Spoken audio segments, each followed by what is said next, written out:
microfone nem tá aparecendo. Não? Não.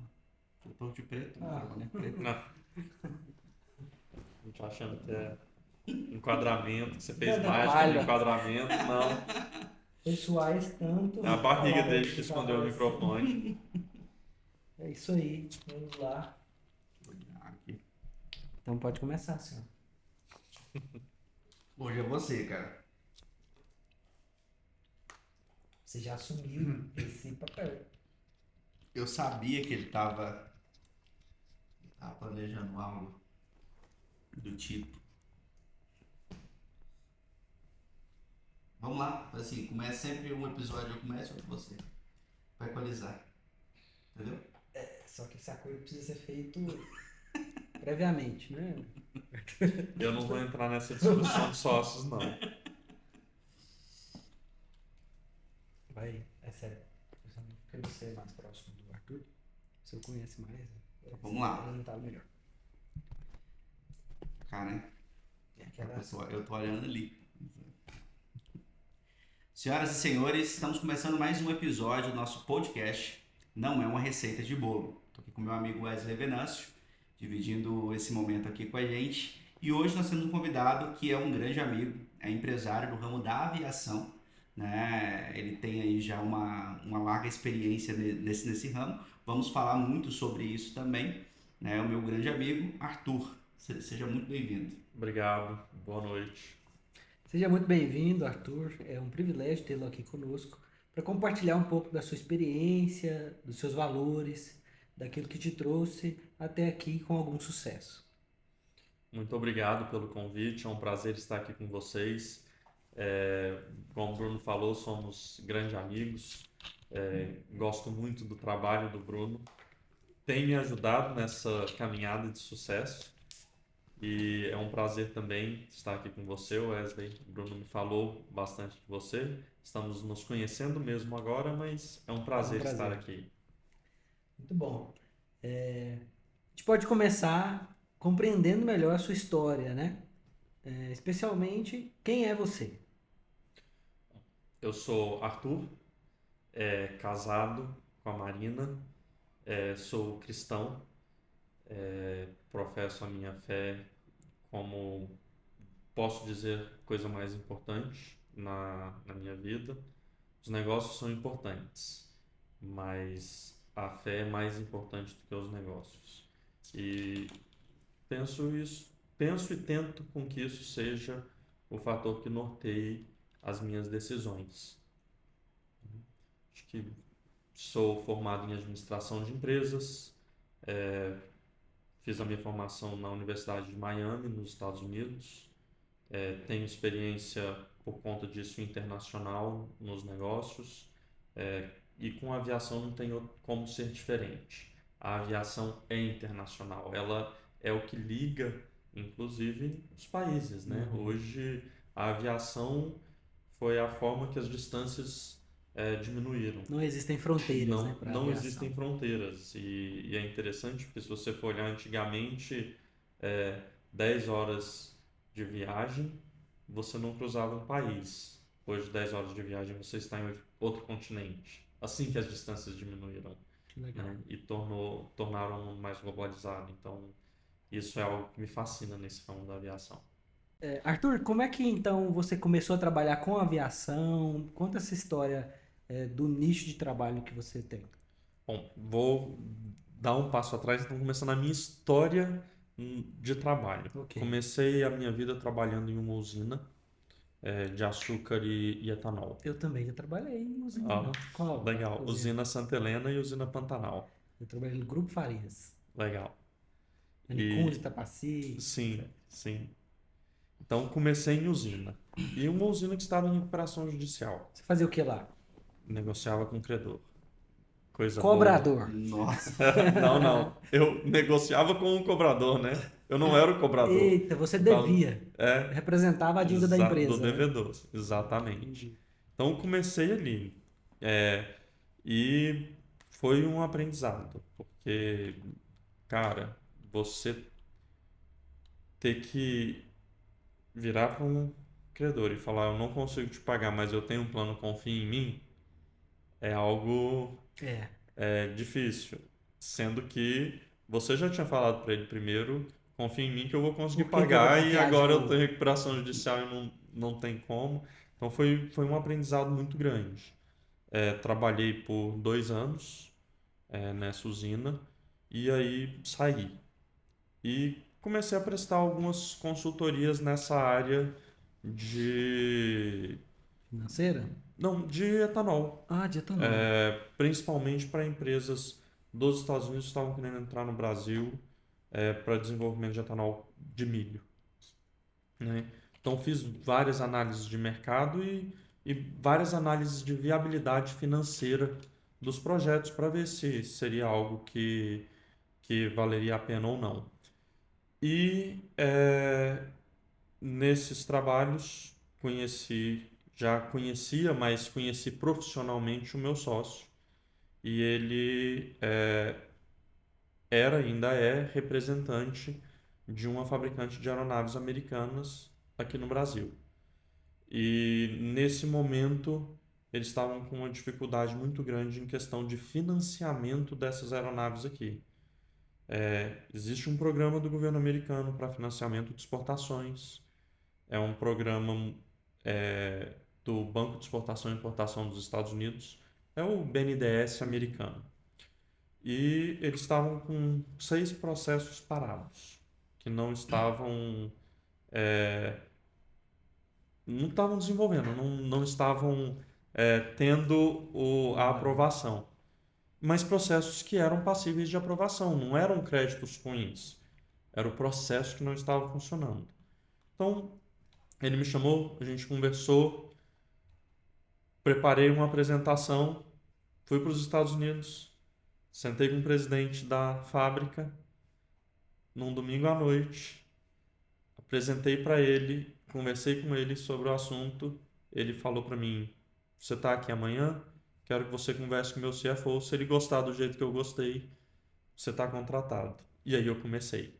E o que que tinha de especial nessa proposta, assim, que foi, parece ter sido bem importante, né, na sua carreira? O grande problema que eles tinham e que eu consegui trazer uma solução não era o financiamento, não era a disponibilidade da linha de crédito.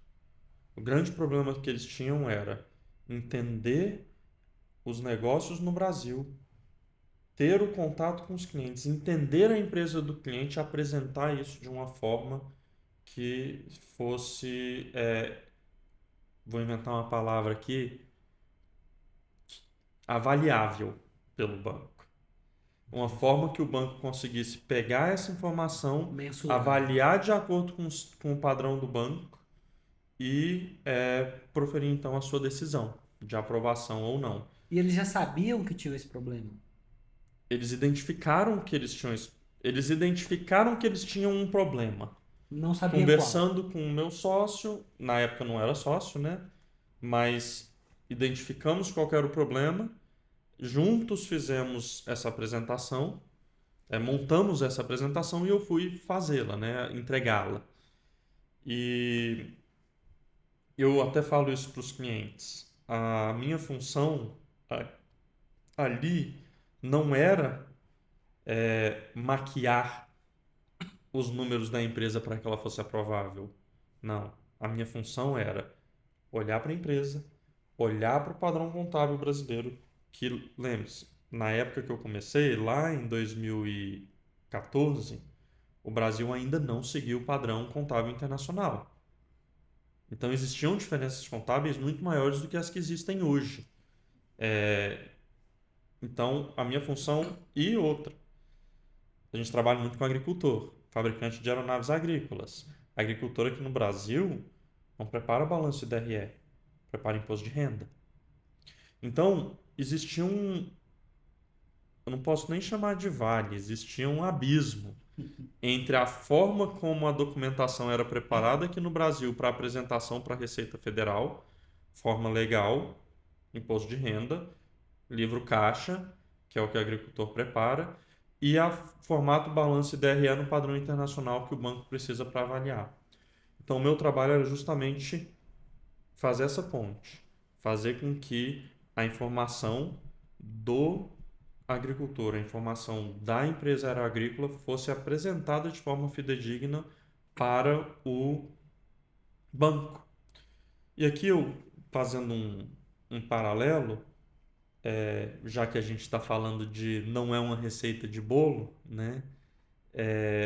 Hoje, qualquer negócio, para ele ser bem sucedido, ele precisa identificar uma necessidade do mercado e ele precisa criar uma solução para essa necessidade. E às vezes a solução está em lugares que a gente nem imagina. Em que dia na faculdade eu imaginei que eu ia trabalhar fazendo financiamento de aeronaves agrícolas no interior do Brasil usando o Banco de Desenvolvimento dos Estados Unidos, Banco de Exportação e Importação dos Estados Unidos? Nunca. Mas essa necessidade apareceu. Eu tive a oportunidade, busquei uma solução para essa necessidade. Aquilo que lá em 2014 começou como eu sendo contratado pela empresa, em 2019 se tornou um spin-off e virou a minha empresa hoje, Que legal. a CW Finance. Hoje, eu e o meu sócio, Jim, temos a CW Finance, que é a empresa que continua fazendo financiamento, e somos sócios também na representação de aeronaves. E representamos outros fabricantes hoje, que não só esse de aviação agrícola. Mas essa trajetória começou identificando a necessidade e achando uma solução para o mercado, Já é um ingrediente importante, né? para entregar valor. Eu amo essa ideia de que eu, particularmente, me tornei assim na vida. Eu tenho sempre o viés de resolução de problemas. Por exemplo, tem um problema. Eu não fico focado no problema.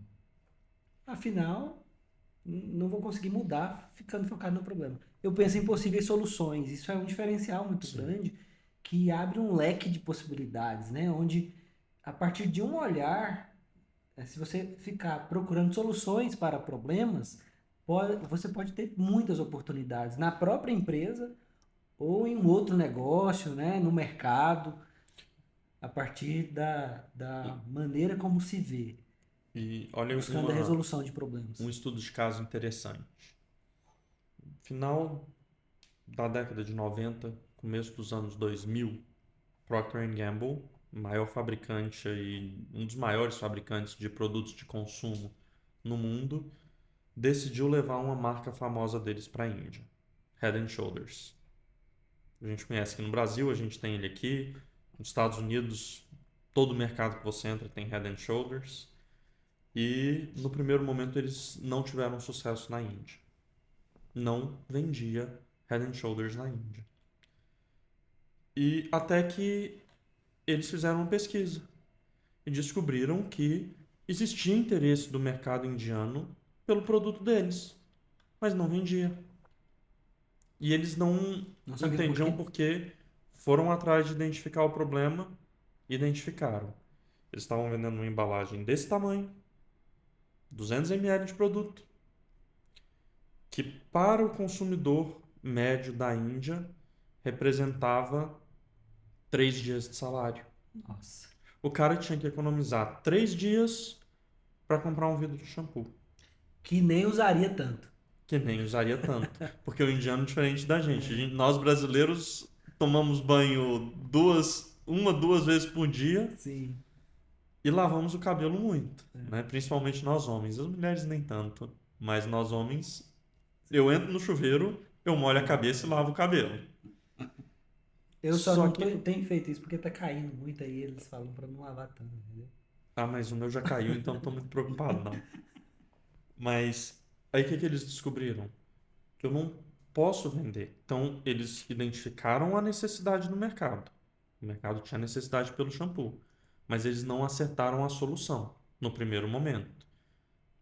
Criaram então um sachê de uso único. Nossa. A pessoa na Índia ia comprar o shampoo, comprava um sachê de uso único Pra um evento. e lavava o cabelo. Vendeu, como a gente diz, como água. Que legal. Porque eles viram a necessidade e acharam a solução que encaixava para aquele mercado.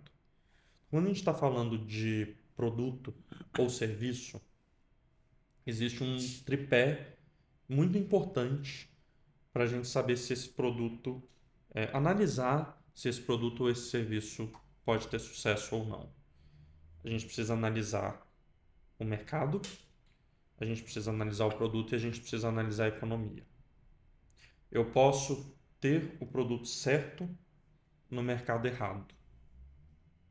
Isso muitas vezes pode acontecer com preço. Tá? Um exemplo, a Honda desenvolveu um avião para vender num mercado que aceitava na época, lá no final da década de 2000, lá 2007, 2008, que o mercado aceitava um produto de 3 milhões de dólares e pôs ele no mercado por 5. Acertou o produto. É maravilhoso o avião da Honda. Mas errou o mercado. Porque o mercado era um mercado de 3 milhões de dólares e ela chegou com um produto de 5. Numa época de economia problemática, 2008. A gente teve a crise de 2008. Então, você precisa analisar essas 3 coisas. E uma coisa que é interessante, se você acertar o mercado, é muito mais fácil você acertar o produto. Eu posso ter um produto muito bom, mas se eu não tenho um mercado para esse produto, Aberto, suscetível, né, o produto. Ou eu não vou serviço. conseguir vender. Quantos produtos inovadores chegaram no mercado antes do mercado estar pronto para esse produto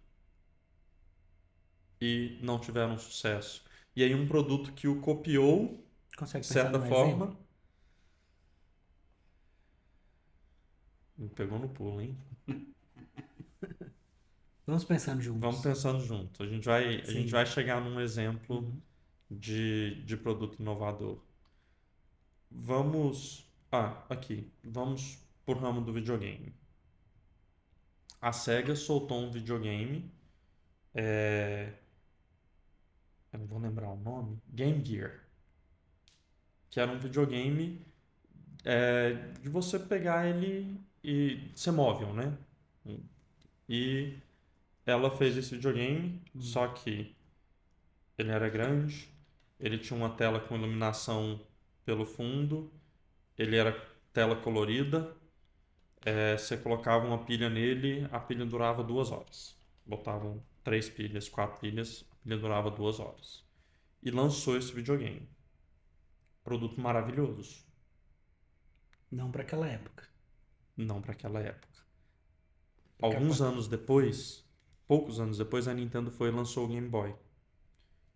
Muito Sucesso. menor, tela preto e branco. Na verdade, nem preto e branco, era verde e preta, Verde né? e preto. a gente Verde e preta a tela Tem do um Game filme sobre Boy, isso, inclusive, né? né? Um filme na Apple. Não tinha iluminação a tela, você tinha que ter uma iluminação externa e com uma bateria que durava. Ele não consumia tanta bateria e não tinha a capacidade de processamento do Game Gear. Por E fez isso gastava sucesso. menos bateria. E fez sucesso. Então a SEGA lançou um produto maravilhoso, mas fora do tempo do mercado.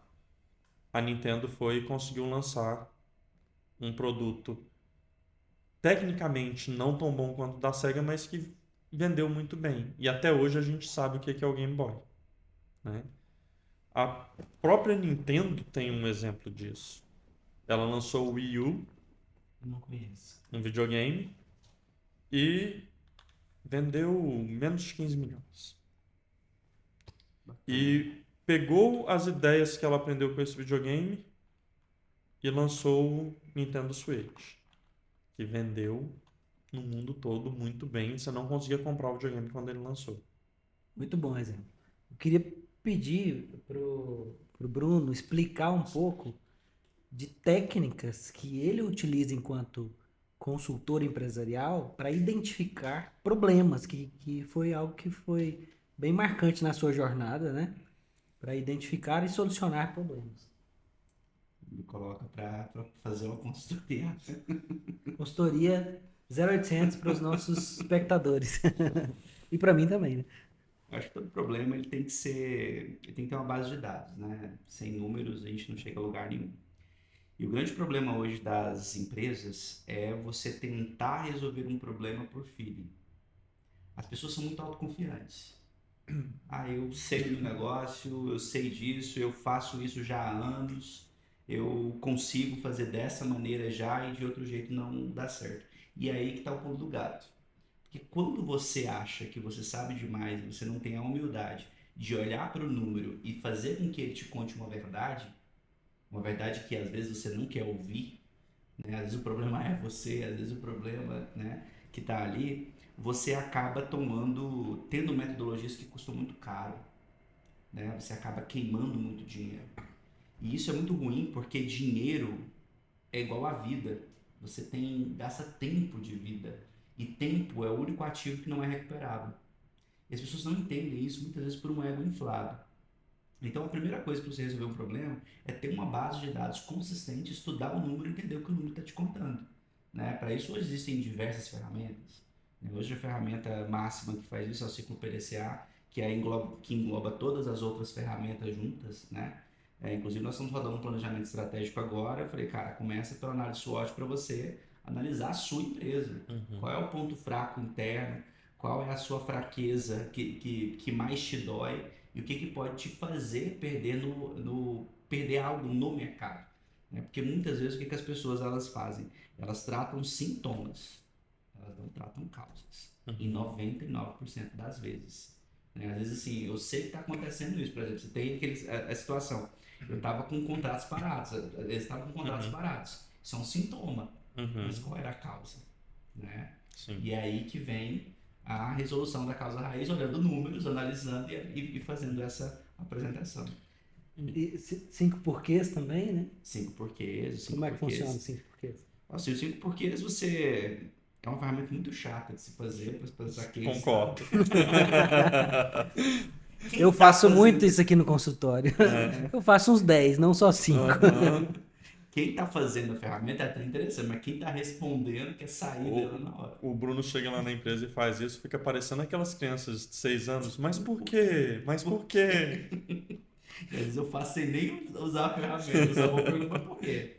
Por que foi isso? Por que foi assim, né? O 5 porquês ele é uma ferramenta extremamente importante para você analisar todos os ângulos da mesma situação, né? E você vai descobrindo que é um efeito dominó. O problema ele vai tendo, mas por que eu fiz isso? Ah, por causa disso, mas por quê? Por quê? Onde você chega ali em duas causas. É uma coisa que eu sempre digo. Faz os 5 porquês, as pessoas geralmente elas chegam em um problema e já querem resolver. Primeira coisa, bloqueia o efeito. A primeira coisa. É uma ação para bloquear o efeito. Porque às vezes você vai chegar numa resposta que é outro problema. Ela vai puxar outro problema. E você precisa fazer os 5 porquês novamente. Né? Então bloqueia o efeito daquela situação. Depois Como é que se bloqueia o efeito? Bloquear o efeito, vamos supor que você está com febre. A febre ela não é uma causa, ela é um sintoma. O que você bloqueia o efeito? Você toma um antitérmico, certo? Em um processo, você tem que encontrar o antitérmico para bloquear aquele efeito. O antídoto. Isso, é um antitérmico mesmo, é realmente algo para bloquear o efeito. Porque o antídoto, no caso, seria para bloquear a causa raiz, né? E ele te dando outro problema, você vai questionando até você encontrar o problema raiz. Então, primeiro você identifica o que quebra o efeito? Primeiro você identifica a anomalia. Anomalia, ok. Problema. Isso, anomalia. Todo processo que não aconteceu direito é uma anomalia. Por que muita gente apaga incêndio? Porque não trata anomalia. Faz o processo de qualquer jeito. Às vezes não tem nem processo. Aí fica apagando incêndio, né? Com aquele sentimento de que, nossa, eu não consegui ser produtivo o suficiente. Anomalia. Encontrou anomalia, questiona aquela anomalia. Por quê? Por quê? Por quê? Por quê? Por quê? Chegou no último porquê, é outro problema. Cria uma ação para bloquear o efeito daquele processo em si. Joga para o problema e questiona mais 5 vezes. Ah, eu encontrei outro problema. Bloqueia o efeito ali e até você encontrar a causa raiz. Quando você encontrar a causa raiz, aí você tem uma ação cirúrgica para bloquear a causa raiz. Por isso que o questionamento ele não pode parar. E o que diferencia a causa raiz dos outros elementos? Qual a característica da causa raiz? A causa raiz é o problema. Mas é porque Posso você... trabalhar em um exemplo prático da aviação? Sim. Investigação de acidente. Você teve um acidente, você teve um problema. Com Concorda? certeza. Agora, vamos tentar lembrar de um exemplo de um acidente. Eu não vou lembrar onde foi, mas teve um acidente que foi causado por um motor que se despregou da asa de um avião. E o avião caiu por causa disso, né?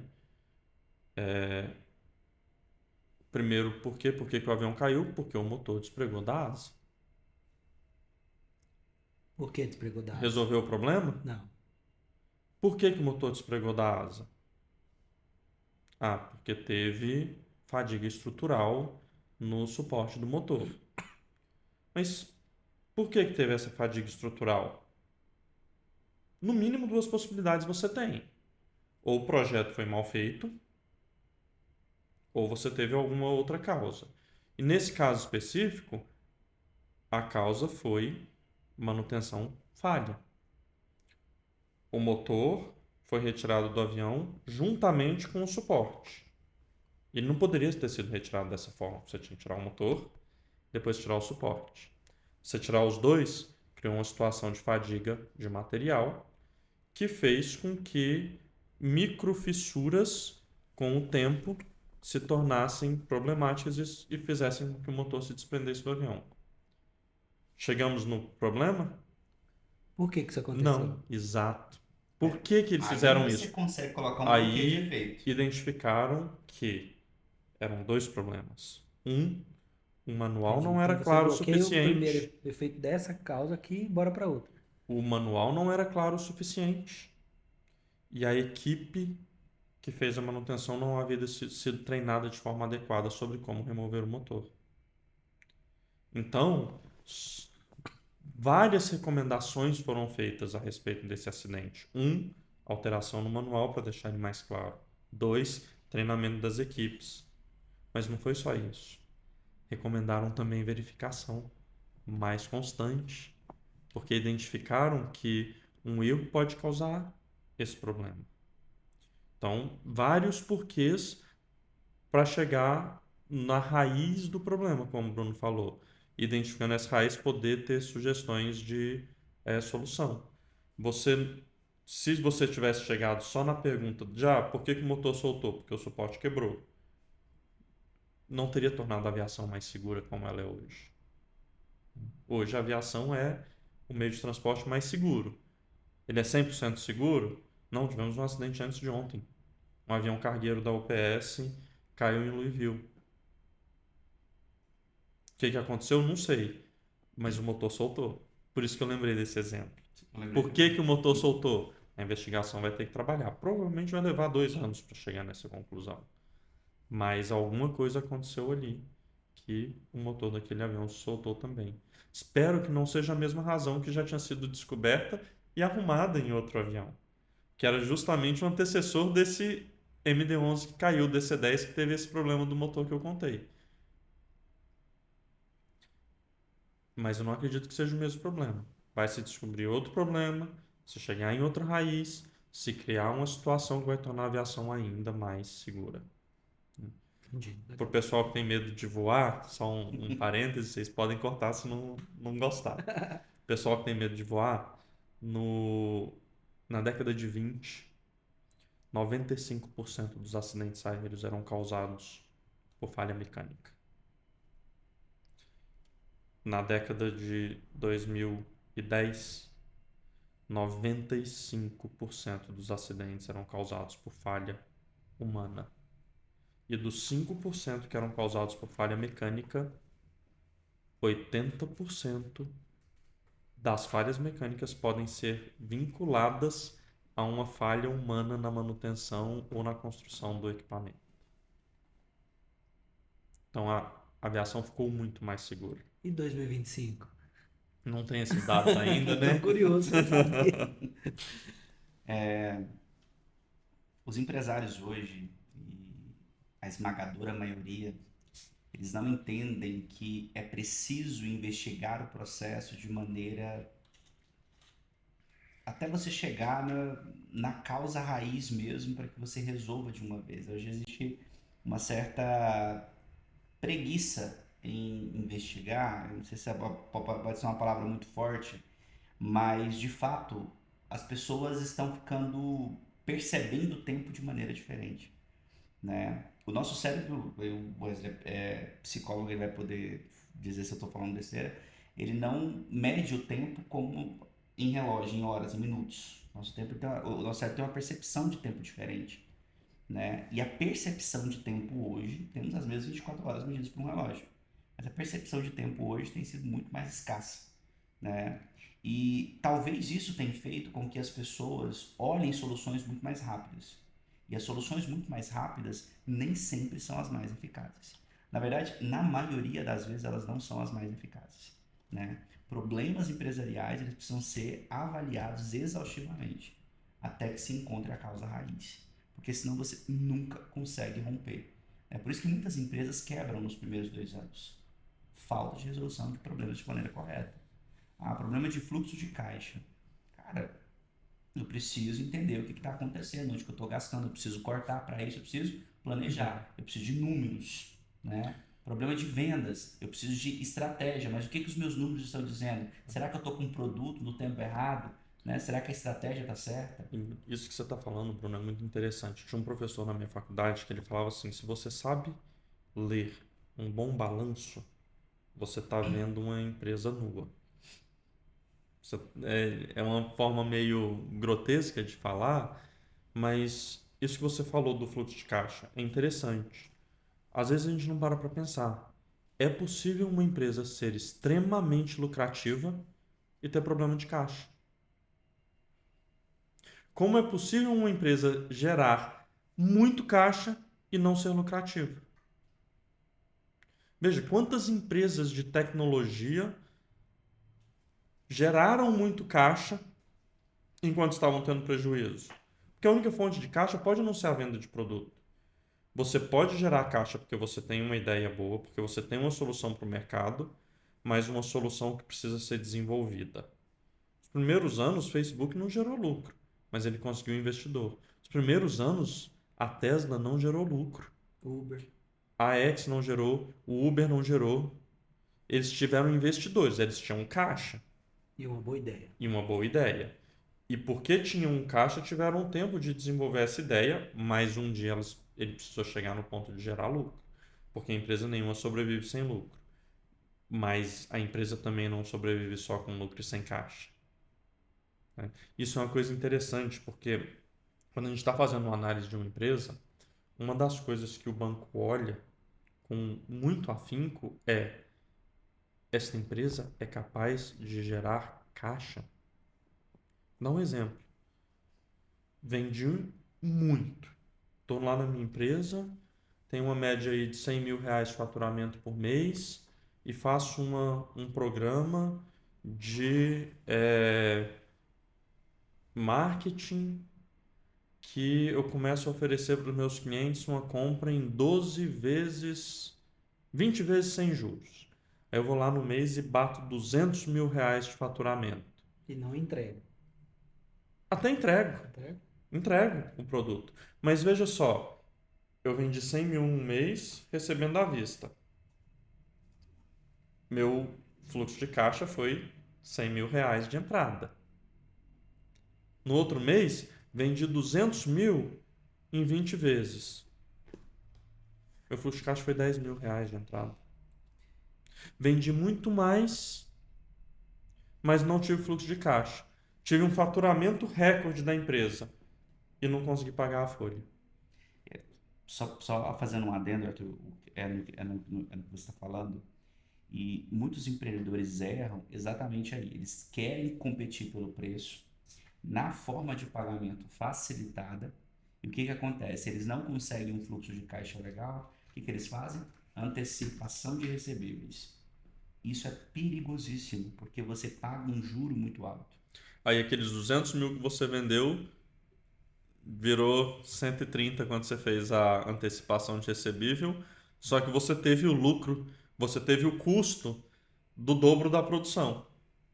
Então sua margem de lucro Foi lá embaixo. Foi Porque... recorde, mas às vezes saiu no prejuízo. Exatamente. E esse é um dos problemas que, se você não fizer os 5 porquês de pergunta, você não chega na raiz dele. As pessoas hoje, elas querem vender a qualquer custo. Toda empresa é uma empresa de venda. Não se engane em relação a isso. A minha empresa tem um salão de beleza. É uma empresa de venda. Se você não vendeu, você não tem dinheiro. Só que vender a qualquer custo é muito perigoso. A gente precisa entender que o financeiro, ele é a coluna vertebral da empresa. Sem dinheiro, a empresa não anda. Sem dinheiro, nada se faz. E o que acontece? Hoje você tem, em um país como o nosso, onde você tem mudanças em legislação toda hora, você tem alíquotas que você tem que tomar muito cuidado, o KNAI diferente que você utiliza para emitir uma nota fiscal, se não for o correto, você vai gerar uma alíquota de imposto maior que você não estava prevendo. Isso vai comendo a margem de lucro. Quando você vai comendo a margem de lucro, o que acontece? Você vai ficando sem dinheiro. E sem dinheiro a empresa não anda. Aí você tem uma empresa que vai ficar ali vegetando. Aí é onde entra, muitas vezes, empresas que começam em recuperação exatamente porque não pensaram e não planejaram antes. Claro, existem outras situações, mas a esmagadora maioria é essa, né? Onde eu não pensei e fiz. E dentro do mercado, não pensar e fazer é uma roleta russa. É uma roleta russa com a própria empresa. Tô no ramo da aviação, então os exemplos vêm da aviação, né? E a gente tem uma máxima na aviação, o pessoal fala que é a seguinte: toda decolagem é opcional, todo pouso é obrigatório. Isso é falado na aviação com o intuito de dizer o seguinte: planeje antes da sua decolagem. Verifique o tempo, verifique a condição da aeronave, verifique se a carga foi feita de forma correta, verifique se você tem combustível suficiente, sua autonomia, entre milhares de outros fatores que são verificados. Existe um termo na aviação que é até engraçado. A gente fala assim: o voo não aconteceu porque a aeronave estava abaixo do mel. Assim, abaixo do mel, o que foi? As abelhinhas não estavam lá fazendo o trabalho delas? Não, existe no manual da aeronave, existe um trecho do manual que chama Minimum Equipment List, lista mínima de equipamentos. Se você não tiver com no mínimo aqueles equipamentos totalmente operacionais, você não pode decolar com aquele avião. E quantas vezes a gente decola com uma empresa sem a lista mínima de equipamentos, abaixo do mel, sem ter feito planejamento, sem ter feito pesquisa de mercado para entender se o mercado suporta aquele produto? Dá um exemplo: 5, 6 anos atrás, talvez, um pouco antes da pandemia, quantas empresas abriram em Anápolis de açaí? Não. Toda esquina que você ia tinha uma empresa de açaí. Eu duvido que alguém fez pesquisa de mercado, porque o mercado foi saturado por empresas vendendo açaí. Não tinha cliente suficiente para todas aquelas empresas sobreviverem. Quantas tem hoje? A maioria fechou. Hoje nós temos poucas que se destacaram e que sobreviveram. Mas a gente não fez o dever de casa. Não fez a pesquisa. Não fez o planejamento, como o Bruno está falando. Agiu sem parar para pensar. Pô, eu vi uma empresa de açaí abrindo, então deve ser bom esse negócio. E quantas pessoas fizeram? O orçamento base zero, ele é feito pelos departamentos, né? Então, dentro de um orçamento base zero, ele é feito de maneira muito democrática, em certo ponto, porque cada dono de departamento vai dizer para a diretoria o que ele precisa para sobreviver durante um ano. E é esse o termo, sobreviver. É o essencial. É o OBZ, o objetivo dele é cortar custos, né? Mas as pessoas, elas gostam de viajar na maionese. Não, eu vou aqui orçar aqui, sei lá, um prêmio, uma premiação, assim, e eles vão orçando, né? E chega neste momento que você compara com o real. O que eu fiz esse ano? É onde a gente tem essa poxa, eu vou crescer 26% do meu custo, esse ano eu estou prevendo isso, mas por quê? Tem que ter uma justificativa. Aí entra os 5 porquês ali também, né? E o dono da empresa, ele já tinha uma mentalidade, ele já tem uma mentalidade muito forte em relação a isso, onde ele falou, não justifica com base na eficiência que nós temos hoje. Nós podemos produzir muito mais gastando o mesmo tanto. Não justifica o aumento do custo. Aí eu falei, olha, tem inflação, tem, enfim, uma porrada de coisa que vai acontecendo que vem. A gente precisa planejar esse aumento. Eu não posso ser ingênuo, por exemplo, e não planejar dissídio. Uhum. Todo ano o salário aumenta. Se eu não planejo, dissídio está o quê? 5%, 4,5%, 7,5 ano passado, né? 7,5% ano passado. Então eu tenho que planejar isso. Até quanto isso vai chegando no teto de 10%? E desses 10%, qual é a margem que eu estou reservando de fato para crescimento operacional da minha empresa? Para crescimento de receita dela, que vai exigir uma equipe operacional mais robusta. Eu tenho que ter essa meta. E depois que se cria o orçamento, eu ainda tenho que criar a base, que é, eu não posso estourar X%, eu não posso economizar X%, né? Que a gente chama de dispersão. A dispersão aceitável. Né? Que você mata qualquer dono de departamento, né? Fala assim, mas por que eu não posso economizar tanto? Porque senão o orçamento não foi correto. É interessante essa ideia. Ah, mas eu economizei 15% e o objetivo era economizar 5%, ou a dispersão máxima era 5%. Por que que eu tô com problema? Bom, o problema não é a sua execução.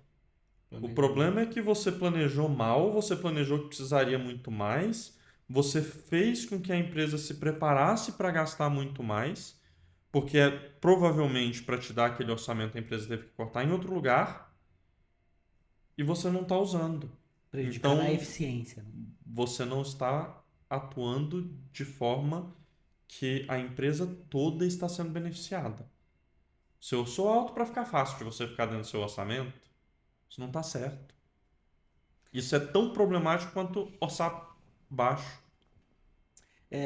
Eu acho que eu queria pedir para vocês contextualizarem um pouco esse conhecimento, exatamente isso que você falou, para uma pequena e média empresa, uma empresa que fatura aí 50, 100 mil.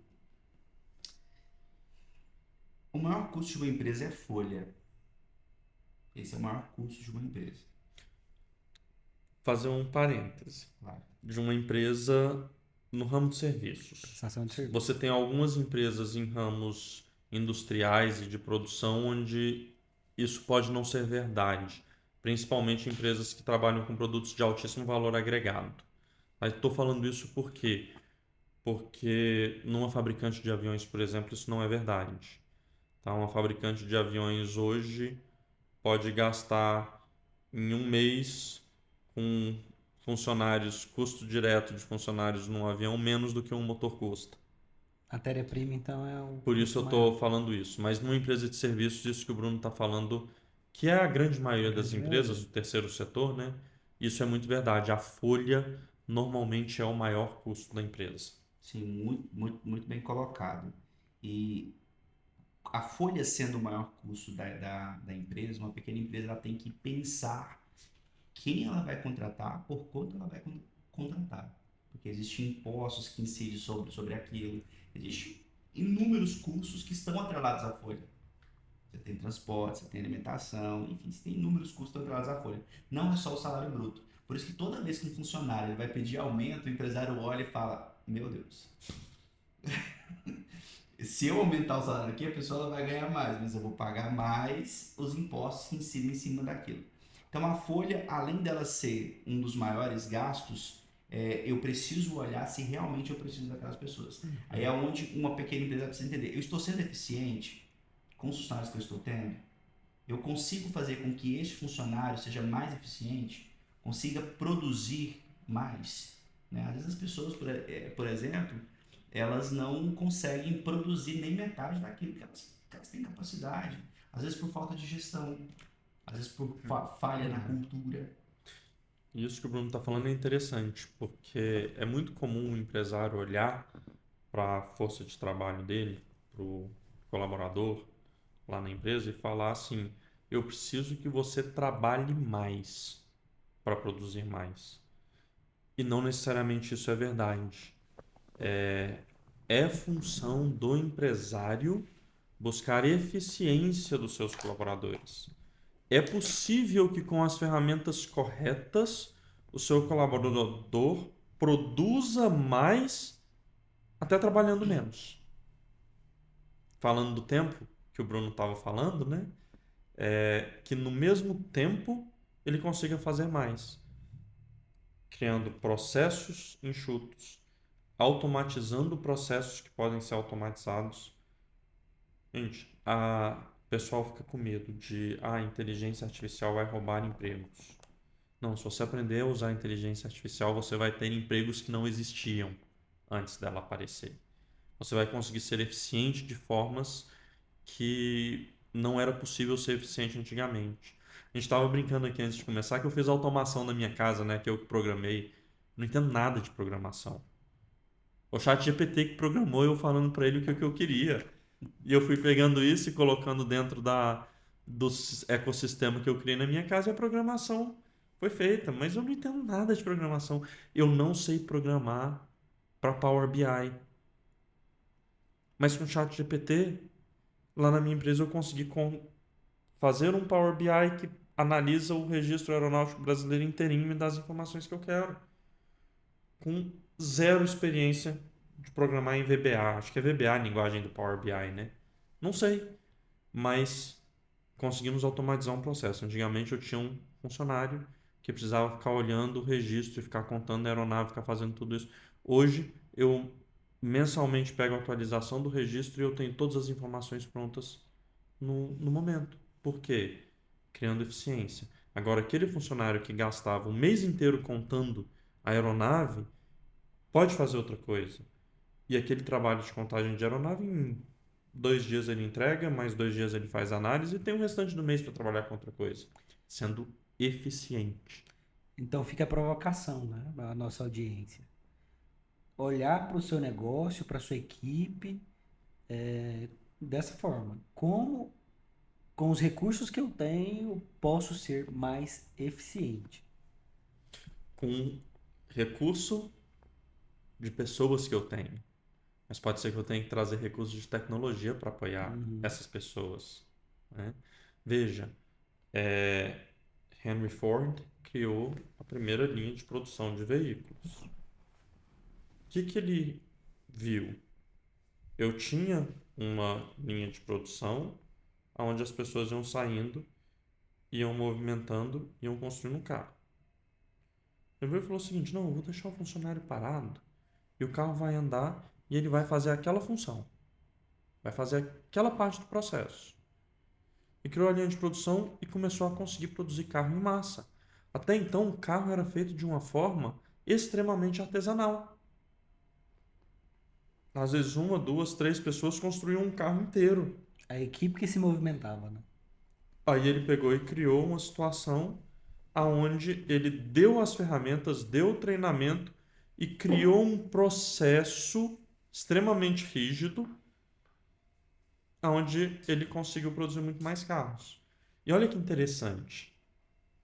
Henry Ford falava o seguinte: você pode comprar um carro modelo T, que foi o primeiro carro que ele fez desse jeito, da cor que você quiser, desde que ele seja preto.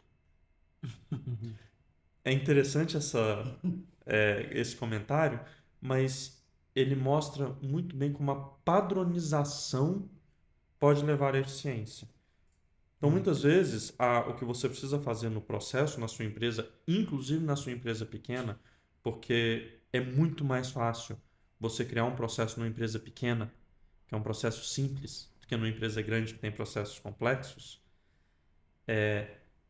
você construir esse processo de forma eficiente e que esse processo entregue valor e não só crie burocracia é extremamente importante. E a todo momento olhar para os seus processos e ver como que eu posso fazer com que esses processos se tornem mais eficientes. Tudo que eu estou fazendo é necessário ou não? Ou tem coisa nesse processo que eu posso cortar?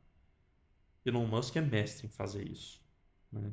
Ele brinca que a função dele é chegar lá e falar coisa que não precisa ser feita na empresa dele. É descobrir se tem gente fazendo coisa que não precisa ser feita, que é só trabalho ineficiente.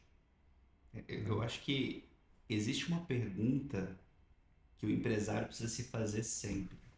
Eu consigo fazer mais com menos? Isso precisa ser muito bem estudado, porque não é só sair cortando também, Não. né? A gente precisa entender que a Clarice Lispector ela tem uma frase dela que diz assim que muito cuidado com os defeitos que você vai cortar. Às vezes tem defeitos que sustentam a sua vida inteira, né? E eu, parafraseando isso, né, eu digo sempre, ó, muito cuidado com o custo que você vai cortar. Porque tem custo que sustenta a sua empresa inteira. Eu preciso entender isso, eu não posso sair cortando. Aí vou cortar fulano, beltrano, ok, mas e aí, quem vai fazer essa função? Né? Eu preciso estudar isso. Mas é possível eu ser mais eficiente com as pessoas que eu tenho, ou ter menos pessoas e usar tecnologia, por exemplo. Né? Hoje, por exemplo, na minha empresa, eu tenho uma empresa que é de contabilidade, BPO financeiro e consultoria. Como que eu ligo o BPO financeiro à contabilidade, que muitas vezes são os mesmos clientes? Nós pegamos um sistema, o Conta Azul, como a domínio, eles têm uma ligação automática. Antigamente precisava ficar mandando para a contabilidade. Ah, manda nota, manda extrato, manda isso, manda aquilo outro. O Conta Azul, ele já tem Open Finance, ele puxa os extratos do banco, a minha equipe faz toda a categorização disso, toda a conciliação bancária, ele puxa direto da Receita Federal todas as notas fiscais, nós alimentamos os estoques dos nossos clientes, a contabilidade pega isso tudo mastigado. Ele já faz a ligação direta com o domínio, que é o nosso sistema contábil, né? E esse sistema contábil já tira as informações precisas e já alimenta os balanços, que já entrega para o cliente. Então, assim, a gente ganhou uma execução, uma eficiência gigantesca. Gigantesca. Hoje eu consigo ter mais clientes com o mesmo tanto de pessoas que eu tenho. Mas se você tivesse pensado, não vou fazer um investimento em tecnologia, não vou contratar essa plataforma, porque vai aumentar o meu custo, sem fazer o cálculo de retorno sobre esse custo, você não teria melhorado. E eu Exatamente. percebo isso tanto assim, até nos meus clientes mesmo, assim, a gente trabalha de forma muito próxima com eles na parte de marketing, onde a gente precisa observar o ROI, né? O que eu vou ter de retorno com esse Posso, investimento? posso Agregue, trazer com um outro certeza. conceito aí para você? E o ROIP? A gente tem falado muito Retorno, disso, né? falado muito disso. Return on Investment in People. Retorno no investimento em pessoas. Isso também tem que ser medido. E nós não medimos muito isso. Nós não vemos se aquele dinheiro que eu estou empregando na contratação de capital humano está trazendo o retorno que eu preciso. Como é que eu posso ver isso? KPIs, tem que ter indicadores para mensurar o trabalho que o funcionário colaborador está fazendo. Você tem que ter metas claras e bem definidas. E você tem que... primeira coisa, entender o seu negócio, né? Você só tem retorno se você tiver receita. Você não tem retorno de um faturamento zerado, certo? Então, volta no que eu falei aqui no começo da conversa. Tem que entender seu mercado, você tem que ter o produto certo para o mercado. A economia você não controla, mas você tem que entender o que está acontecendo para saber navegá-la, né? A economia, a macroeconomia brasileira, você não controla. Não tem, a não ser que você seja uma gigante do mercado brasileiro, você não consegue mudar os caminhos da economia brasileira, mas você tem que saber navegá-los. Então, você precisa entender isso e entender como que o seu colaborador vai trazer o retorno da forma mais eficiente com menor custo. Sabe? Legal. E como o nome do podcast não é uma receita de bolo. O que é verdade para a minha empresa pode não ser verdade para a empresa do Bruno. Tá? O Bruno está falando. O investimento em software para ele foi um investimento que trouxe o retorno que ele precisava, trouxe a eficiência que ele precisava. Na minha empresa, pode ser que o investimento primordial no momento não seja no software, não seja nem no processo. Pode ser que na minha empresa o investimento primordial seja o planejamento, seja eu entender o meu mercado, eu fazer minha análise SWOT. Se eu tenho isso bem feito, pode ser que eu esteja na fase de trabalhar os meus processos. Não é uma receita de bolo. Não é a mesma coisa para toda empresa, mas você precisa avaliar a situação como um todo. Os porquês são muito interessantes. Até nessa hora. O porquê pode não ser só para identificar um problema. Os 5 porquês podem ser usados para identificar se eu devo ou não ir atrás de uma oportunidade. Que nem toda oportunidade pode ser boa para a sua empresa. Mesmo uma oportunidade lucrativa pode não ser boa para a sua empresa. Há um tempo eu estava fazendo uma palestra para um grupo de uma ONG aqui de Anápolis que cuida de homens em situação de rua. E uma ONG cristã. E eu falei uma coisa para eles que levantou num primeiro momento um questionamento, até por parte da liderança da ONG, mas que depois eles entenderam. Eu estava falando para os funcionários, para os colaboradores dessa ONG, para os tanto os contratados quanto alguns voluntários, e dizendo para eles que eles precisam trabalhar de acordo com a visão estratégica e a missão da ONG. E que era possível eles estarem fazendo coisas certas, coisas boas, mas coisas que não se alinhavam com a visão da ONG. Um exemplo é uma ONG que tem 2 focos: pessoas em situação de rua e trabalhar com crianças para que elas não se tornem pessoas em situação de rua. Então eles trabalham tanto com o problema, quando Prevenção ele e já pós-ação. aconteceu, quanto com a prevenção do problema.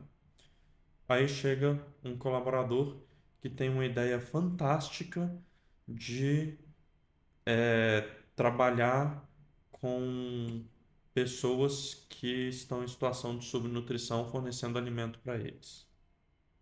E começa a usar recursos da ONG para isso. Que é uma coisa digna. É um trabalho que até do ponto de vista cristão faz sentido, mas não está alinhado com a missão e com a visão da ONG, que tem um objetivo bem definido, né? O fundador dessa ONG, inclusive, demorou bastante tempo para começar um trabalho com crianças. E ele só começou esse trabalho depois que o trabalho com moradores em situação de rua já estava bem desenvolvido e solidificado, e já era um trabalho que não estava mais em risco de falta de funding, falta de recursos para esse trabalho. Ele falou: eu não vou esvaziar esse trabalho por outro, por mais digno que ele seja, até que a gente esteja pronto para fazer isso. Para não impactar a E eficiência. o planejamento é crítico para isso. Por que eu vou atrás dessa oportunidade?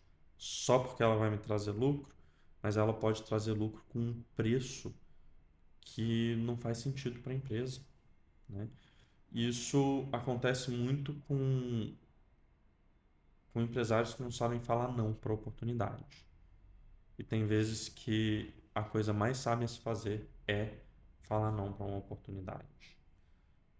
Tem vezes que um empresário vê uma oportunidade e fala: eu não tenho como perder, e aí ele penhora a sua casa, pega dinheiro emprestado com pai, tio, irmão, brinquedo papagaio, põe tudo naquela oportunidade sem planejamento devido, uma oportunidade às vezes fora do core business da empresa dele, uma oportunidade que ele não analisou o mercado, que ele não analisou o produto, e entra numa situação de dificuldade financeira, de dificuldade no negócio, porque não soube falar não.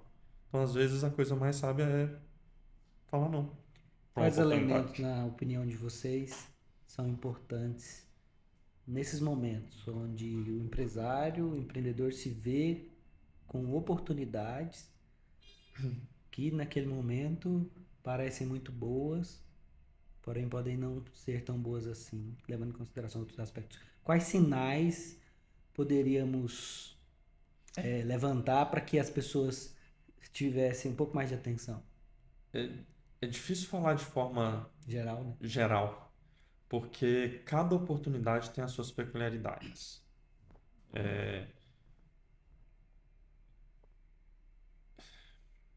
Estou tentando pensar em exemplos que, que a gente possa ter, mas nenhum está vindo à mente. Eu acho Sim. que, eu acho que o que o empresário precisa entender, a primeira coisa, é conhecer as próprias fronteiras do seu negócio.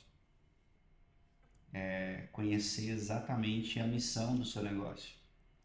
Toda oportunidade precisa estar alinhada à missão daquilo que eu nasci para entregar. E essa missão precisa estar alinhada à minha capacidade de entregá-la, né? E as pessoas muitas vezes elas não entendem isso. Sonhar grande e sonhar pequeno dá o mesmo trabalho. Mas sonhar grande é uma coisa, executar aquilo que é grande em uma estrutura pequena é suicídio. Então eu preciso ter a parcimônia necessária, né? Eu preciso ter a paciência de que às vezes não seja esse momento, né? Não seja essa oportunidade que vai alavancar a minha empresa. Eu preciso entender que o tempo da minha empresa não se mede com a régua de outras empresas. Às vezes eu posso ter essa oportunidade lá na frente, né? A gente entende que oportunidade e dinheiro eles não somem, eles só mudam de mãos. Mas em um momento ou outro isso pode vir a estar na minha frente de novo. Mas neste momento eu não posso ser irresponsável de fazer algo que vai ser um tiro no meu pé. Dá um exemplo bem prático da época que a gente está. A gente conversou aqui um pouco antes de começar. Estamos na Black Friday. As ofertas que aparecem de compra são irresistíveis. E quantas vezes na nossa vida pessoal a gente decide fazer uma compra porque eu não posso perder essa oportunidade e compro uma coisa que eu não preciso? E me aperto para comprar algo que não vai fazer diferença na minha vida, mas que vai me colocar numa situação que eu vou ficar aí 12 meses para frente pagando uma parcela de um cartão de crédito que eu não precisava, só porque era uma oportunidade que eu não podia perder porque o preço estava muito bom. E às vezes a gente faz isso na empresa. A oportunidade é muito boa e eu me coloco numa situação onde eu vou ter problema no futuro, onde pode ser um problema de caixa ou pode até ser um problema de perder o foco daquilo que é o core business da minha empresa, né? Então, cada caso tem que ser analisado em separado. Mas use os porquês. Por que que eu vou fazer esse negócio? Por que que eu não vou fazer? Por que? E vá a fundo no, na análise e planeje. Planejar não custa. E, voltando, decolar é opcional. O pouso é obrigatório. Espero que não seja um pouso que você não consiga usar o avião de novo. Acho que a mensagem principal que todo empresário precisa ter é: toda oportunidade que coloque em xeque o futuro da minha empresa, ou eu não devo fazê-la, ou ela deve me dar espaço para pensar, planejar o suficiente para ver se eu consigo executá-la, né? Eu não vou dizer que às vezes você vem com grandes oportunidades na sua empresa e são oportunidades legais, se você planejar bem, você consegue fazer. Mas se ela coloca em xeque o futuro da sua empresa, e é o seu ganha-pão, é o ganha-pão de muita gente, e você como estratégico, como a pessoa que está naquele nível que precisa, o nível decisório, precisa olhar e entender, de fato isso é bom para mim agora? Se a resposta for não, e não tiver paz no seu coração para isso, e os números, que é muito importante, disserem que esse não é o momento, não deixe o seu ego falar mais alto. Diga não. Na opinião de vocês, quando diferenciar? Hoje eu tô aqui para fazer boas perguntas, hein? Eu Estão sou boas. entrevistado também, né? Subtraindo tudo, meu Deus. Tá ótimo, né? Como diferenciar esse momento onde eu coloco em risco a minha empresa do momento que talvez eu seja chamado posteriormente de gênio por ter arriscado isso? Porque é paradoxal, né?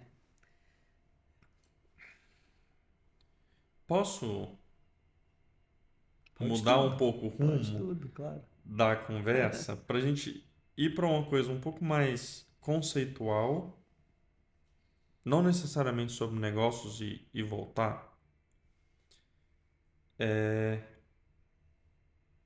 Qual que é o objetivo da minha empresa? Primeira pergunta que eu tenho que fazer. Só que essa pergunta não tem uma resposta se eu não fizer a primeira pergunta de qual que é o meu propósito. Por que que eu estou aqui? Por que que eu tenho empresa? Por que que eu trabalho? Né? E quando a gente fala de propósito, eu não posso falar só de propósito. Eu preciso falar de propósito, eu preciso falar de missão e eu preciso falar de chamado. E olhando pela cosmovisão cristã, eu falei que no começo eu sou cristão, o nosso propósito é glorificar a Deus. E a gente mistura, às vezes, a coisa e fica buscando outros propósitos, mas a Bíblia é clara. Portanto, quer comais, quer bebais ou façais outra coisa qualquer, fazei tudo para a glória de Deus. Esse é o meu propósito.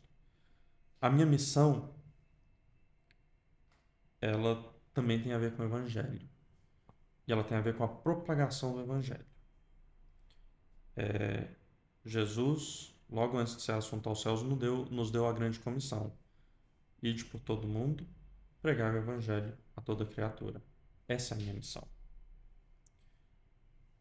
Mas essas duas coisas parecem fáceis, né? Tá lá na Bíblia, tá fácil de ver. Mas qual que é o meu chamado? E eu vejo muitas pessoas falando, mas o meu chamado não é isso, meu chamado é isso, meu chamado é ser pastor, meu chamado é ser um empresário, meu chamado é ser mãe. Eu não vejo muito assim. Eu acho que o chamado também está claro na vida, na Bíblia. E eu vejo que o meu chamado é ser santo. Deus fala, sede santos, porque eu sou santo. Então, o meu chamado é para a santidade. E não estou querendo dizer aqui a santidade daquele anjinho com a auréola em cima da cabeça, que não faz nada errado. Não, eu sou pecador. Mas meu chamado é para a santidade no sentido de ser separado por Cristo e para Ele. E isso se encaixa, então, com o meu propósito, com a minha missão. Aqui a gente está falando do porquê eu existo. A minha empresa não é a minha razão de existir. A minha empresa é o como eu cumpro o meu propósito, a minha missão e o meu chamado. O como pode ser sendo pastor. O como pode ser sendo missionário. O como pode ser sendo um empresário que age na empresa tentando cumprir esses 3 objetivos de propósito, missão e chamado. Quando eu começo a olhar para o meu negócio dessa forma, isso começa a mudar a minha visão do que é a melhor decisão para o meu negócio. Porque a minha melhor decisão deixa de necessariamente ser aquela que vai trazer talvez o maior lucro ou maior rendimento ou aquela oportunidade imperdível de eu, digamos assim, ganhar na Mega Sena do mundo empresarial e passa a ser como que eu posso maximizar o meu propósito, a minha missão e o meu chamado, né? O que o Bruno falou é muito interessante. Ele falou o seguinte: essa decisão que eu estou tomando, ela vai colocar em risco as pessoas que dependem dessa empresa, as pessoas cuja sobrevivência vem dessa empresa. Então, se a gente dá esse passo atrás e começa a ter essa visão mais ampla do negócio como uma ferramenta para cumprir meu propósito, minha missão e meu chamado, a gente começa a planejar as nossas decisões de forma diferente. A gente começa a planejar as nossas decisões pensando não só no retorno financeiro que elas vão dar, mas na solidez que isso vai gerar para o meu negócio, na forma como isso vai testemunhar da minha vida cristã para os outros, porque às vezes essa decisão pode ser até de fazer uma coisa que beira o ilícito. Estava com um amigo essa semana que ele falou: recebi uma proposta de uma verba que para eu receber a verba eu tinha que devolver uma parte dela para a pessoa que estava liberando essa verba para mim. Rebote. E ele decidiu não fazer, porque isso, ele também é cristão, isso não refletiria o que ele crê, aquilo no qual ele acredita. E ele estaria colocando em risco a idoneidade da empresa. Ele não poderia fazer isso. Às vezes poderia ser muito lucrativo. Mas e aí quando sai a informação de que isso aconteceu daqui um mês, daqui um ano, daqui 10 anos? O que isso vai causar para as pessoas que dependem daquela empresa, Legal. né? Olhando a sua história, de quando você começou na aviação, como você falou, não era essa a intenção quando você estava fazendo o seu curso ali em Miami. Quando foi que você percebeu que esse seria, você, você faria esse tripé funcionar nessa carreira? A aviação te coloca em meios muito difíceis de você alcançar em qualquer outra profissão.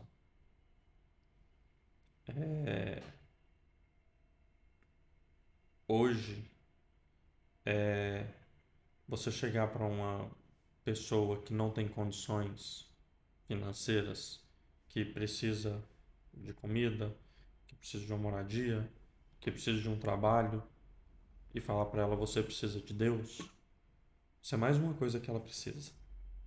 Ela vai concordar com você: mas preciso mesmo, já preciso de tanta coisa, é mais uma coisa que eu preciso. Então ela costuma ter o ouvido mais aberto para ouvir sobre o Evangelho. Quando você começa a chegar para pessoas que já têm tudo e estão comprando um avião, e você fala para ela: você precisa de Cristo, é muito mais difícil essa pessoa abrir o ouvido para você. Mas é aí que o seu testemunho, através das suas ações, faz a diferença. Agir de forma idônea, transparente na sua empresa, mostrando os princípios de Deus, que isso é uma forma de pregar, né? Eu trabalho com pré-adolescentes na igreja. E essa semana, falando aos pré-adolescentes, eu fiz uma brincadeira. Eu falei assim: na escola, quando você está lá, conversando com seus amigos, a maneira que você fala é diferente da do não cristão? Ou você fala o mesmo tanto de palavrão que ele? Porque se você agir diferente e você não falar, por exemplo, o tanto de palavrão que outro amigo fala, esse amigo pode vir para você e falar assim: nossa, que interessante, você é diferente, né? Você não fala palavrão. Por quê? Olha a oportunidade que você tem de falar do evangelho para ele. falar, eu não falo palavrão, não é porque eu não sei palavrão, mas é porque eu creio em Jesus e não creio que isso é algo coerente com a minha crença. É por isso que eu evito e busco não falar palavrão. Falando isso para pré-adolescente, menino de 11 a 13 anos de idade, mas o negócio é a mesma coisa. Só que no negócio não é falar palavrão, é não entrar em um negócio ilícito, é não ter lucro a todo custo, é não passar o seu colaborador, o seu cliente ou o seu fornecedor para trás para ter um retorno rápido. É assumir os seus erros quando você cometer os erros, porque ninguém é imune a cometer erros. Nós vamos cometer erros. É você assumir os seus erros. E assim você está testemunhando do que é o padrão de Cristo, o que é o padrão do Evangelho.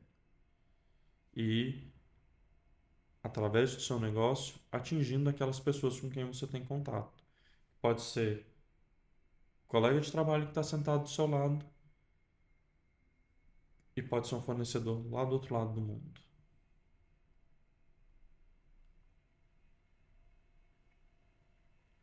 Eu escrevi um livro sobre isso. Por Que eu não gentileza. li ainda, mas que eu preciso comprar e ler, né? Eu já comprei, falta ler, né? É. Ai, ai. Mas é muito interessante quando você fala sobre isso, porque falta muito. Falta muito no mercado sangue no olho. Mas não Verdade, né? sangue no olho, não sangue no olho do lucro a qualquer custo, mas o sangue no olho do propósito, o sangue no olho de entregar uma missão, o sangue no olho de, independente das dificuldades, você entender que o norte é sempre a cruz, né?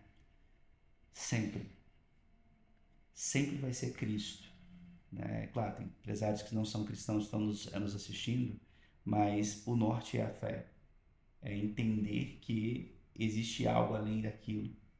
Viver em um mundo sem esperança, né? A firme convicção daquilo que você espera, né? A firme convicção de estar em Cristo é muito complexo. Porque todas as vezes que um empresário cristão ele vai fazer negócio com alguém que o está incitando a ferir os princípios bíblicos, toda vez que você luta contra a carne vence sempre. Sempre. Né? Por isso que a Bíblia diz que tem que fugir. Né? Tem que fugir. E é muito providencial quando você fala isso, porque o empresário cristão que nos assiste, ele precisa entender que o negócio dele não é uma empresa, é um campo missionário. Né? E existe uma frase de Spurgeon que diz que todo cristão ou é missionário ou é um impostor. Então, quem você é? Né? Quem você é na fila do pão? Você é um missionário ou você é um impostor? E essa é uma pergunta muito, muito profunda, que é uma pergunta que vai exigir muito de você, né? Vai exigir muito de você. Mas é uma pergunta que eu aconselho você que está nos assistindo a se fazer todos os dias. Quem eu sou? O missionário ou o impostor? Isso vai definir muita coisa. Arthur, se você tivesse contato com o seu eu lá no início da carreira e hoje você pudesse passar uma mensagem para aquele garotão lá, o que você diria?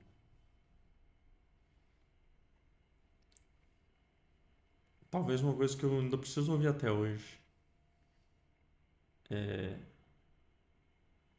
não esqueça que Deus está no controle.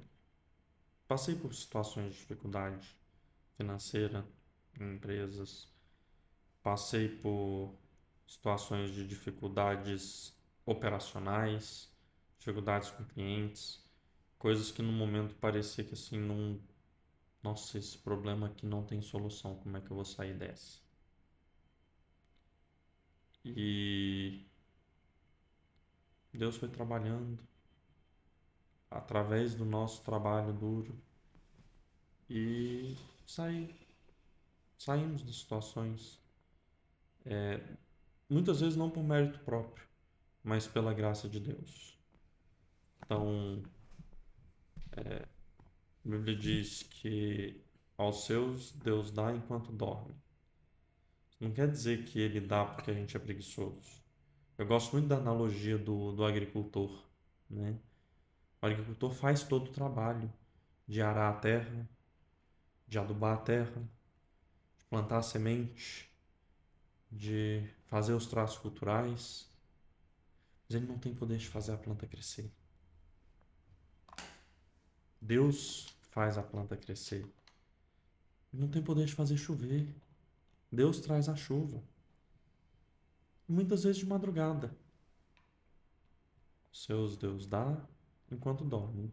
Não porque são preguiçosos, mas porque fizeram um trabalho que precisava ser feito e confiaram em Deus para abençoar o trabalho. Então acho que seria isso, né? Eu acho que hoje eu busco enxergar mais isso. Ainda sou falho em muitos momentos de não ver isso na situação de dificuldade, mas lá no início da minha vida era muito pior, eu enxergava muito menos. Porque é fácil a gente enxergar quando a gente está olhando para trás, né? Vendo na história como Deus agiu no passado. É difícil a gente ver Deus agindo no presente, mas muitas vezes porque a gente não está aberto a enxergar e a saber esperar nele e confiar. Legal. Minha última pergunta.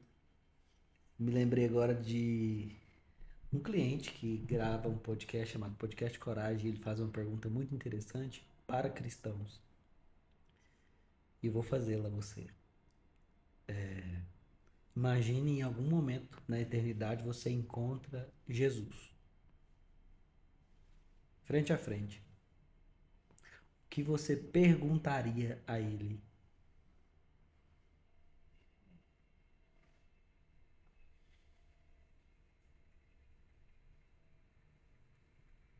É difícil. É difícil porque eu imagino que hoje as coisas que eu acho que são as mais importantes da vida e que eu gostaria de saber, quando eu estiver frente a frente com Jesus, não vão ter importância nenhuma, né?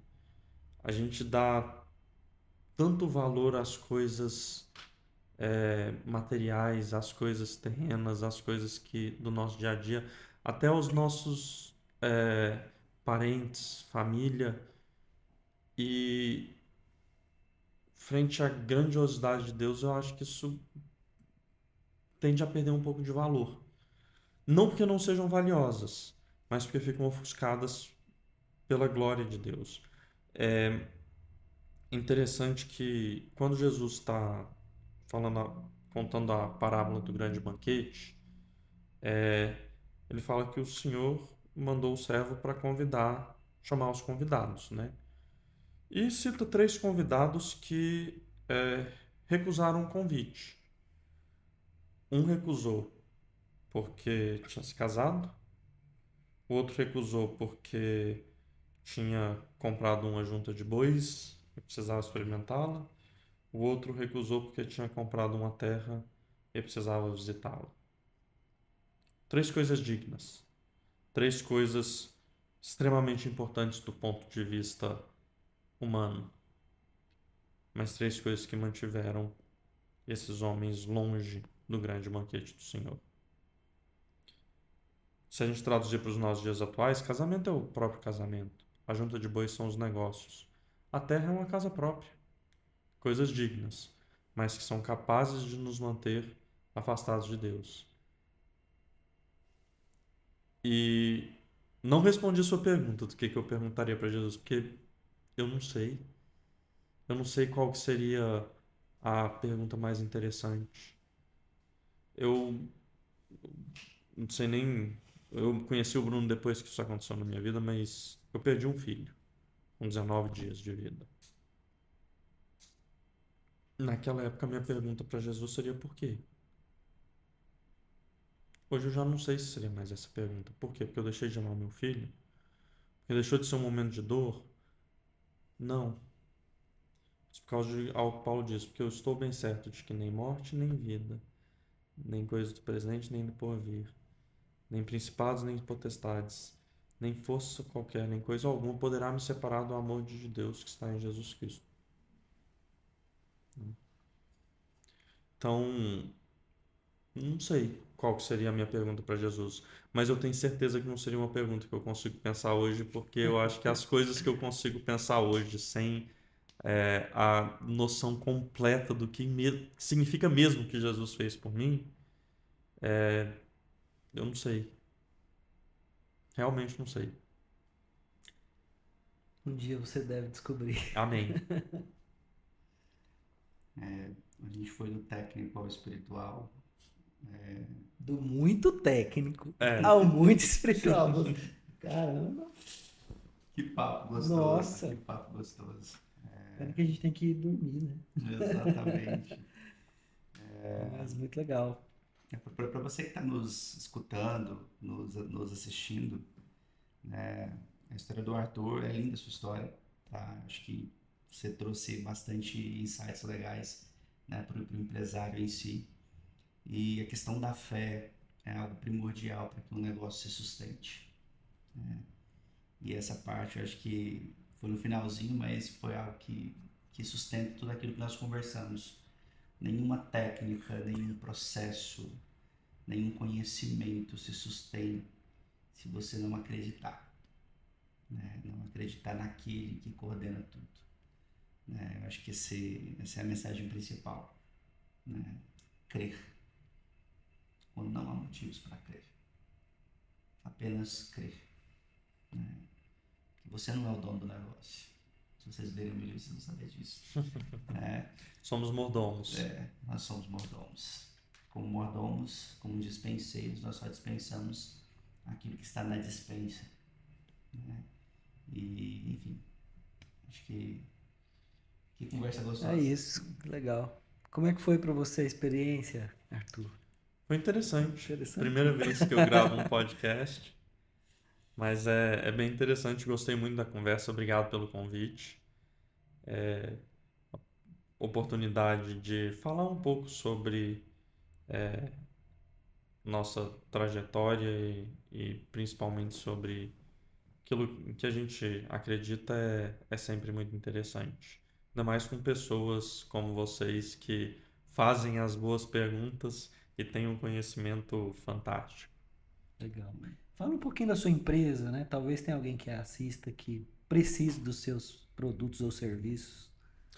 Bom, nós hoje representamos 2 fabricantes de aeronaves, um fabricante de aeronaves agrícolas para pulverização de lavouras e um fabricante de aeronaves executivas de alta performance, uma aeronave de 6 lugares com capacidade de voo de 34 mil pés a 330 nós. Então, uma aeronave turbo-hélice com performance muito próxima de aeronaves a jato. Tá? E, fora isso, também trabalhamos com financiamentos à importação, financiamentos de produtos importados dos Estados Unidos, através do Banco de Exportação e Importação dos Estados Unidos. Então, são até em outros ramos que não só de aeronaves. Por Nosso exemplo? carro-chefe é aeronave, mas forno de biscoito, equipamentos médicos de alta complexidade, né? Máquinas de ressonância magnética, máquinas de tomografia computadorizada. Nunca fiz, mas estava conversando com um rapaz na última conferência do Exim que estava fazendo financiamento de caminhões de bombeiro dos Estados Unidos para outros países. Então se importa dos Estados Unidos, é um bem durável, provavelmente a gente consegue fazer algum processo de financiamento para esse bem. Precisa ter empresa lá? Não. Como é que funciona? Não precisa ter empresa lá, não precisa ter conta bancária lá, precisa estar comprando de uma empresa que está exportando dos Estados Unidos e que tenha grande parte da sua produção nos Estados Unidos. Né? E você consegue dinheiro de lá ou do Brasil? De lá. De Como lá. assim, gente? Eu quero comprar já. Legal. Parabéns aí pelos negócios. Muito Obrigado. obrigado pela sua participação. Eu acho que eu vou ter que assistir umas 3 vezes para absorver ainda mais, né? Tanto conteúdo relevante, profundo, tanto tecnicamente quanto espiritualmente. E muito gostoso, né? Tá Sim, satisfeito, Bruno?